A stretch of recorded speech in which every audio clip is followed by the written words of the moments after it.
Gagawa tayo ngayon ng masarap na pang merienda at masarap pang baon, pwede din pang negosyo. We have avocado muffins. Napakadali lang siya na guys gawin at saka within 30 minutes makakagawa na kayo. Nagamit lang pala ako guys ng 1 medium size na avocado. Gagamitan ko lang siya ng food processor para mas pinong-pino siya.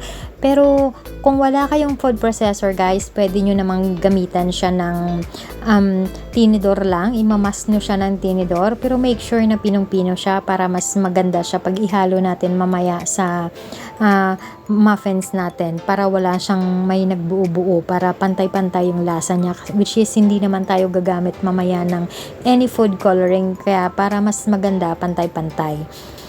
I have 1 large egg guys. Dapat large egg yung gamit nyo. Then 40 grams na white sugar. Ihahalo na natin.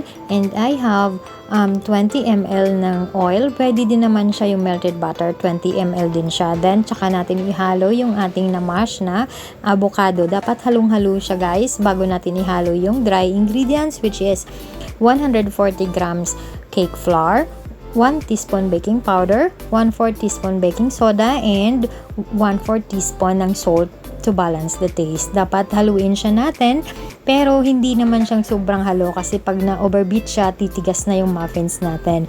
Then, I have here organic raisins, pero kung meron kayong mga chocolate chips o kaya nuts, pwede nyo rin siyang gamitin. Up to you kung anong gusto nyo. Then, i-divide na siya natin sa ating muffin molder o kaya yung cupcake molder natin kung yung cupcake yung gamit nyo. Pagkatapos, ilalagyan siya natin sa taas ng mga toppings. Sa akin kasi raisins yung gamit ko.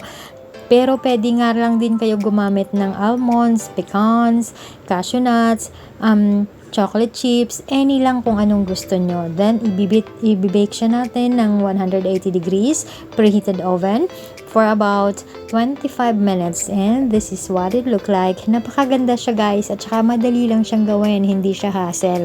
Kaya sana itatry nyo at saka healthy pa siya. Pwede siyang sa mga bata, lalo na yung mga bata na hindi mahilig sa avocado. Maganda to siya para sa inyo, para sa mga mommies at saka pangbaon na rin sa work. And thank you for watching and love ya. Take care everyone. Bye.